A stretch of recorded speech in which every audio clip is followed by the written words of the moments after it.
Hi అండి, welcome to Siri Telugu channel. అందరూ ఎలా ఉన్నారు, ఏం చేస్తున్నారండి? నేనైతే చాలా బాగున్నానండి. అది ఈ మధ్యకాలంలో అయితే నేను అసలు వీడియోస్ అయితే చేయట్లేదు. నేను వీడియో పెట్టి సుమారు 3 నుంచి 4 నెలలు అవుద్దండి.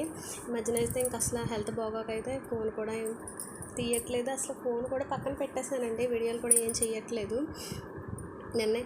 నిన్నటి వీడియో అండి ఇది. నిన్నటి వీడియో అయితే ఈరోజు ఎడిటింగ్ చేసి పెడుతున్నానండి. ఇది వచ్చేసి చాలా పాతకాలం నాటి కర్రీ. గుమ్మడి వడియాలు పెట్టుకుంటాం కదండి మనం, ఆ గుమ్మడి వడియాల పులుసు అది చూపిస్తున్నానండి. ప్రాసెస్లను ముందుగా వడియాలు అయితే వేపు తీసుకొని పక్కన పెట్టేసుకోవాలి. తర్వాత అయితే ముందుగా కాగిన నూనెలో కొద్దిగా మెంతులు వేసుకోవాలి. పైన ఆ మెంతులు వేగిన తర్వాత ఆనియన్స్, పచ్చిమిర్చి వేసుకుని వేయించుకోవాలి. అవి వేగిన తర్వాత బెండకాయ ముక్కలు వేసుకుని వేయించుకోవాలండి. వేయించుకుని బెండకాయ ముక్కలు కూడా వేగిన తర్వాత అల్లం వెల్లుల్లి పేస్ట్ ఉంటుంది కదండి, అది వేసుకోవాలి.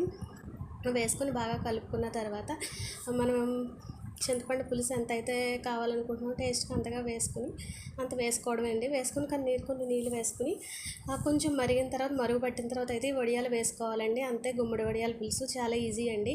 ఈ కర్రీ ఎవరికైనా మీలో ఎవరికైనా తెలుసుంటే కామెంట్ చేయండి. ఓకేనండి, థ్యాంక్ యూ.